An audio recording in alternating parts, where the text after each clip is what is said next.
Black to the garden. Yeah. Spunk brown on the mound. Now mind your herbs like you mind your business. Back to the garden like it's eating. Can I get a witness? Growing hard and now we eating about that health and fitness. Health is wealth, work the land, producing natural riches. Urban gardens in my hood with spaces limited. Had game from ancestors, now we flipping it. Irregardless of our set sides and differences, we all eat and hunger is our common nemesis. Welcome to the Mind Your Herbs podcast. I am your host, Erica Plants of Gardening Under Influence and PlantandHeal.com. And today my co-hosts are Tim Clement. Hey, Tim. What's going on? Doing pretty good. Doing over there? Doing pretty great. How about yourself? All right. How's it going? I'm doing well. How's it going in Cardinal City Cultivation? It's going pretty good. We're making some moves. We're being a little quiet, but we're making some moves over here. All right, bet. And then we got Big Steel, Urban Farm. You know, big old Big Steel. That's the dude right there. Real quiet but strong. Out here building all the garden beds for the community. How you doing over there, Big Steel? I'm doing great, like Tony the Tiger say. You know, I always have to try to keep my energy clean. Yeah. And how's it going over there at the farm? What you got going on? Me, I got a whole lot of reorganization that I'm working on one step at a time, plus all the other stuff that's sidetracking me, but I'm gonna get it done. You know, I gotta build a gigantic trailers for my tomatoes and cucumbers. I gotta build a greenhouse for these mushrooms that I want to start growing to sell. And I got a lot of stuff to do. I got to get some compost in. I got to get it's like I'm redoing it all over again, you know. But I'm expanding, so you know that's part of the process. You know, expanding, you change stuff, add stuff, take away stuff. You know, so you know I'm hoping to most definitely. It is definitely a big. Yeah, I'm hoping definitely a big part of the process. It looks like we lost Tim. Yeah, he back. Huh? He back in here. Hold on. Yeah, I'm looking to just looking to, you know, all the trial and error I had this year, take it and elevate up to the next level, you know, one step at a time, you know. One step at a time. Definitely. Most definitely. So y'all, we wrapping up quarter 2.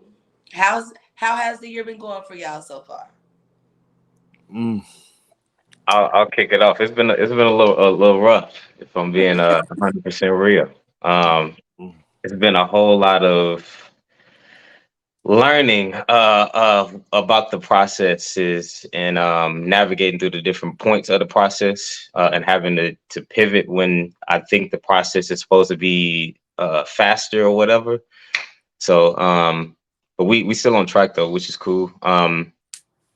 The licensing in the state of Missouri, they open that back up. Well, not yet. They'll actually have the official rules and everything June 6th. Then the licensing is going to open up the 27th of July, which, I mean, that's right around the corner, which is also, that's the start of Q3. But just making sure everything is prepared before the preparation of the prep, you know, so like to get all of that set up to make sure we in line so we can be licensed and all of that. That's been the thing that we've been doing, and like help in the process of that is just teaching students how to do heating and cooling and everything, so they can make some money in the process of if they want to be licensed for cannabis or whatever they want to do, they can still eat and be warm during the wintertime or cool in the summertime, because it's about to get real hot. It's already starting to get warm here. So yeah, we just navigating it and everything. That's all we're doing. We just navigating. Bad. What about you, playing here? All right, and Q3 from okay, so it has been a year of great success and joy, but it has also been a year of learning, like you guys said. This is like building the soil up. You get to a new location, you did an appraisal of what the soil was, you know what seeds you want to plant, but it's not the right season or the daylight night right, or the climate. You got microclimate you're competing against. So you just got to learn how to adjust and adapt. And each year, that's what we've been doing with Plant and Health. So at this point, we are selling over 120 different seed brand lines and labeling and making sure we stick with federal guidelines. And not like, yo, guys, it is a lot. Because as Farmer B said that one time, you are, as a farmer, the laborer, the planner, you're the foreman, you're also the visionary, accounts payable, accounts receivable, like everything end all. I'm also marketing and branding. And there are times where things are going to slip to the wayside if you get too big too fast, or you haven't mastered a system before you go to the next thing. It's just like gardening. Like, yeah, you could go and plant 100 different types of seeds your first season, but you don't really know what to expect. And that learning curve is tremendous. And so the beginning of this year has had lots of big wins. Our bare roots were a big success, our organic plants. Our shipping has been doing well with medicinals. But then there was just trying to, as we grow in these seeds and all, organizing, shipping with relying on other people, outside people like the UPS and USPS. So yeah, it's been tumultuous, but it's been fun, and it is a journey. And as always, you can't have a testimony without first having a test. So that's where we at. Definitely. What about you? What's going on over there as you wrap up quarter two? Man, this quarter here been rough. I mean, it wasn't all bad. Because the time, just putting time into other things, and when you put a lot of time into things and it don't take off, it just take air out of you.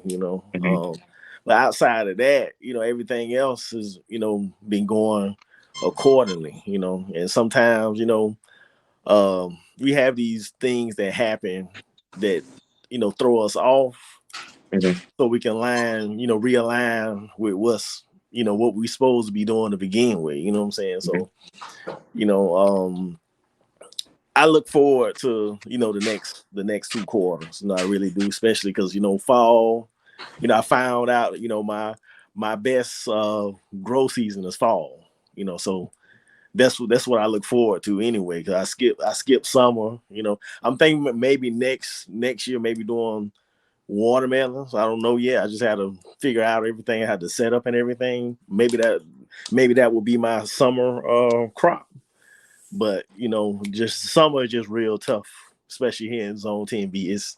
The sun is like Mike Tyson here, in the prime Mike Tyson. Well, maybe you need to consider microgreens then, so that they don't grow long, but you could do your lettuces and all.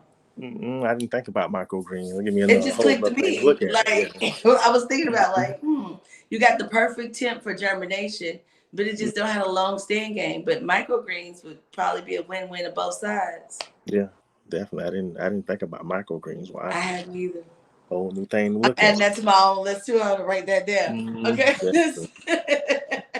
So where are you headed now with all of that, Tim? Now that you've gotten through the first half, we're going into the second half of the year. I don't know how we're almost here, but we still have a month and a half, but still. I don't know how we're almost halfway through the year.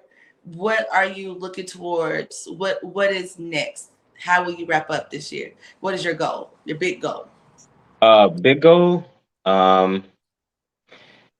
Because they'll actually be issuing licenses in September, if I'm not mistaken. So the big goal is be licensed. That's the big goal. Another big goal is to have more people HVAC certified. So far, the class is fully booked up through September. The next registration starts September 1st. So I want to have it fully booked up for the rest of the year, so more people can learn how to do heating and cooling and everything for the winter time, or before the winter starts and everything, so they can get out here, make money, work, keep their houses cool. Even if they don't go work for a company or anything like that, they can at least service their own house and keep more money in their pockets, in their homes. It's not necessarily all about how much money you make. It's also about how much you can keep. That's an understatement. Word. So helping people with that, that's like another big thing, is making sure more people can like keep money, because it's real easy to spend it, you know, but it's a lot harder to save it and utilize it on the things that you want, so you can actually grow and build. So Fact. what about you, Big Steve? Me, you know, the next big thing for me is pushing burning herbs a whole lot more, getting really knee deep into the nutritional things of farming, because you know it's, you know, a lot of people don't know that like the farming and herbalism now, it goes hand in hand with each other. You know what I'm saying? Like even your soil, if your soil is not a healthy soil, you're gonna be producing nutrient deficient food. You know what I'm saying? Yeah. Like they go hand in hand. So I'm looking at more, you know, getting burning herbs going, getting more into pushing more of the medicinals out. And really, you know, even with the CBD oil, I want to really get that going too. You know, that's one of the reasons why, you know, I kept my hemp license. You know, so because I want to grow it, I want to, you know, produce my own CBD oil in house, a pure, you know, make it a pure product. Yeah. That's the move. But you, Miss Erica Plants over there? Yeah, I'm just trying to mind my business, mind my black business, in peace, and not have to fight no snakes, but let the snakes do their job on their side. Like, no, honestly, what I'm working on this year is production. I got to focus on production for the USDA loans I want. And so that is the goal, because to get a producing loan, if whether we do a micro loan of the 50K owner and the 50K for operator, I still will need at least that production there. So that is the goal this year, to up the ante, do the volume, because you know, if you ain't making money for what you do, it's a hobby. Yeah, Like, I love to grow food and all, and I love to help others and educate. But if I'm not getting anything out of it from my time and my investment and my resources, then that's a hobby. That's not a job. And this is a job for me. It's a job that I've designated for myself because I know how beneficial it is. So yes, we're focusing on that. We just even got some row crops back in the back. We're talking about doing some little rent-a-row things for certain people in the community. Also teaching classes and all. So yes, we're working on production. We're working on growing, and we're working on setting up a team of reliable volunteers in all here, while we learn things like beekeeping together. So we're so dedicated on this. We've changed the name to Our Discovery Farm. So somebody says they're going, where you going? Our farm. Whose farm? Our farm. You got a farm? Well, yeah. You know what I mean? But that ownership in it, I feel like, will bring people to want to come too, because they come here already. They love the property and all. And my mom even just left. She texted while we're on here, and it just said, "It was so good seeing you, Erica, coming to your storefront and property. It was like going on a field trip. I enjoyed myself." My own mama, who don't like bugs and outdoors, is talking about this a field trip. That's the way it should feel, though. I think learning should be fun. Yes. Get back there. Yeah, that's super cool. All right, cool. So everything is going well with y'all. Can you tell everybody though exactly what your businesses are? We just talked about everything we do for our business, but I know, Tim, I'm sitting here, and if I don't know you better, I'd be like, what the hell does HVAC have to do with cannabis and cultivation? And once they just don't lie, I'm just talking about caregiving. So in an elevator, 1 minute spiel, tell people what it is that you do. Got it. So in short, I teach and I do heating and cooling. I mainly do indoor growing. And so if you are doing any indoor growing, the most important thing is your environment, right? And so that's my main focus, is making sure we have the best environment for indoor growing. And I teach you how to do that. I show you how to do that. I help you set it up, or I can set it up for you. Whatever it is relating to the environment, we do the environment. So they're like the heating and cooling portion of? Heating and cooling. So also lighting and electrical as well. Installations as well with that? With Okay. relating to HVAC, so what HVAC stands for is heating, ventilation, and air conditioning. And so anything relating to that, that's what I do. So if you got to do with heat, I do it. If you got to do with ventilation, I do it. If you got to do with air, I do it. If you got to do with cooling, I do it. So Bet. And what about you, Big Steel? What's your elevator spiel? What you know? Because you're just so multiverse. He like Spider-Man. He in different universes with different things Yeah. going. What's going on with you? You know, I'm a urban farmer and a herbalist, and you know, working on the master's degree, and you know, that role may, you know, send me to, you know, neuropathic doctor school. It might even send me to medical doctor school. I don't know yet. I just got to figure that part out.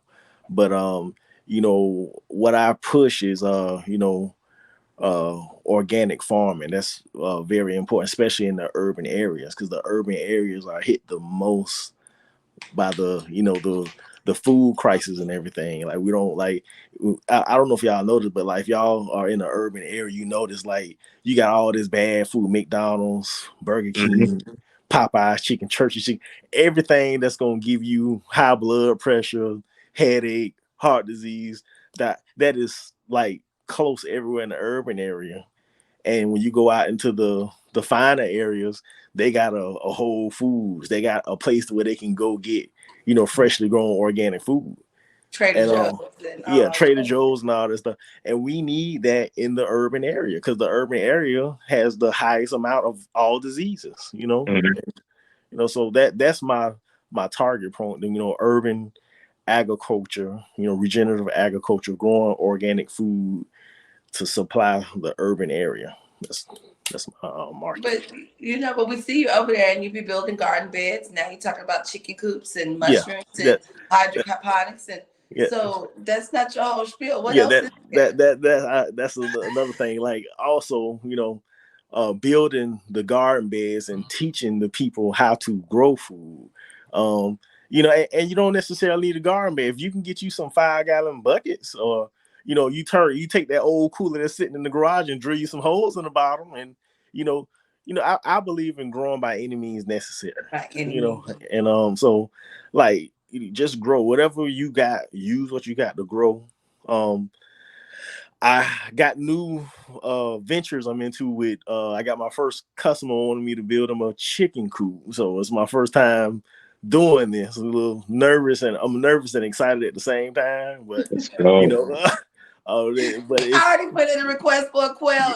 If yeah, Big Steel is successful, I want a quail house. yeah.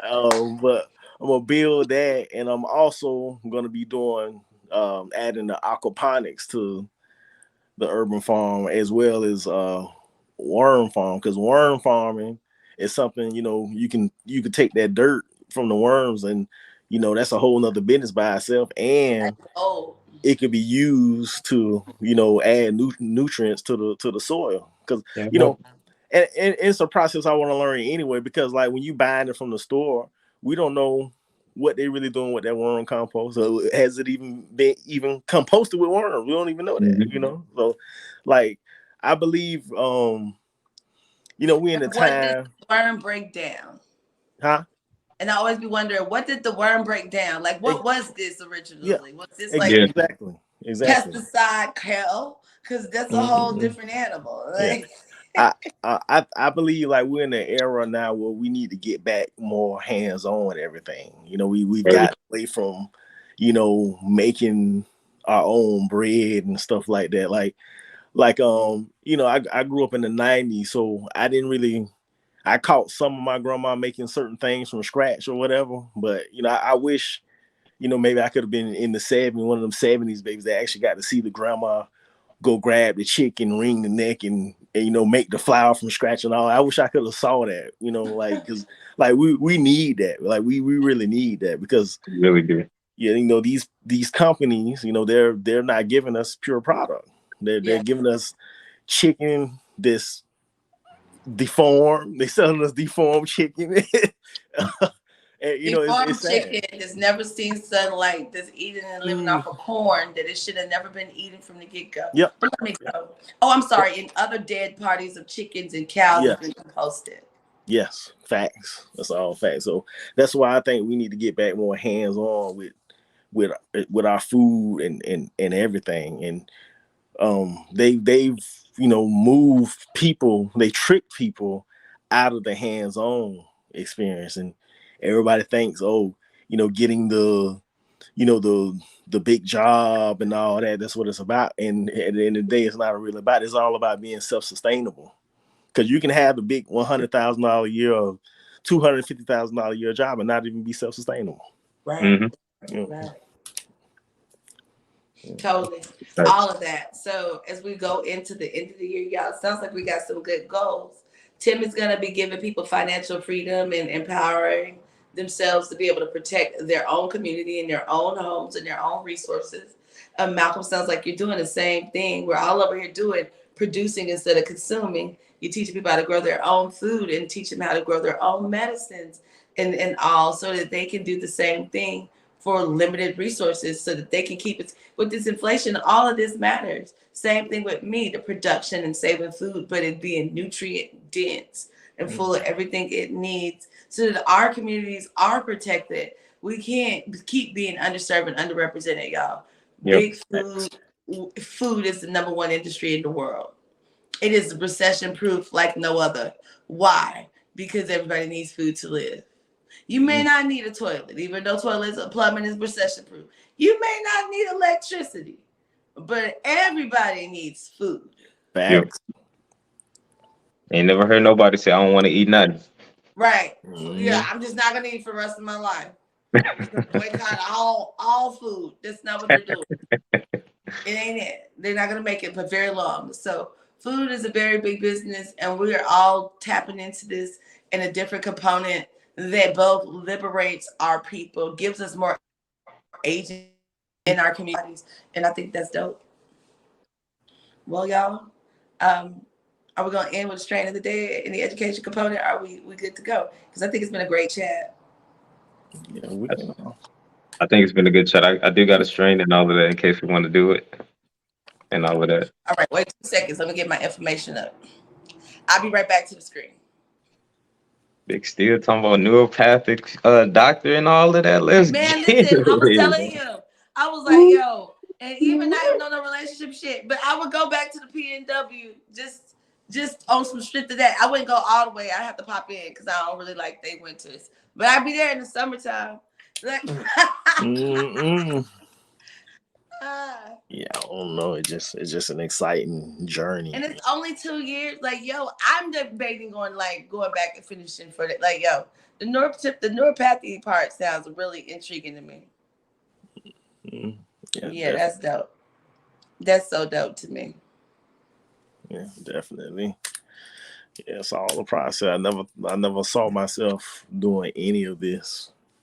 Word. Like, if you'd have asked me this at 18, when I thought I was gonna have the strip club and everything, you can get it with the strip club. Look. Yeah, I agree with that. Like I straight ran out. Like when I was 18, I was doing this, and I was like, I'm not doing this. And then look at me now, straight doing this, heating and cooling and all of that, which is so crazy. I don't want to be hot. It be hot outside. Now I'm like, man, like how can I hurry up and get out there? I want to beat the heat. And I now understand why they always talking about in the industry, beat the heat, because it'd be so fucking hot outside. Like, and so that's why everybody get up real early, like to actually work on the units and everything, so they don't have to be in the heat. I'm telling you, because from like 1 o'clock to like 7, man, woo. Yeah. Turn down for what? Like, yeah. The strain of the day. Ooh, strain of the day brought to you by Corona City Cultivation is Melts. Melts is bred by a St. Louis breeder known by the name of Elitist brand. Here, like I said, local to St. Louis, this strain is a cross of cake batter and Sunday driver. It's super duper duper duper tasty, and it's exclusive to St. Louis. They're branching out to Oklahoma and other markets and so forth, but right now the only place you can get it is in St. Louis. So please stop by Viola. That's one of the dispensaries where you can get it. or if you find any of the exclusive caregivers that have some, get you some. But yeah, get your hands on some melts. Hey. All right, herb of the day brought to you by Burning Herbs is one of the most slept on herbs is soursop leaves. Right? So soursop leaves are antiviral, they're anti-cancerous, they're anti-inflammatory, they regulate blood sugar and blood pressure. They do a lot of things for the body. All right, and the plant of the day is gonna be motherwort. Another one that you can get at plantandheal.com right now. Considered invasive in America, so be mindful where you plant it, because maybe it's gonna produce and it's gonna spread. This one is great for preventing and stopping bleeding, whether it's even after a cycle, postpartum blood loss, or menopause. It is also good for anxiety and depression. It helps lower blood pressure and cholesterol. Wound healing is another benefit. But y'all, motherwort is an all-around medicinal plant that I love. But this is not medical advice as per usual. All right. That's from plantandheal.com. Cool. But it's been a bomb episode, just like always. Hearing from Big Steel, hearing from Miss Erica Plants and so forth. Please make sure to like, comment, subscribe, and share. You can follow us all at Mind Your Herbs, and also for Erica, Gardening Under Influence, Big Steel Urban Farm, and me, myself, Cardinal City Cultivation. Tune in next week. Peace. Bye, y'all. Got my hands in this rich black soil, breaking ground for a kingdom that's royal. Be fruitful and multiply, that's word. I'm in the garden just minding my herbs. Elder said that we reap what we sow. Planting heirloom seeds, watch them grow. Love talk, we taking action like birds.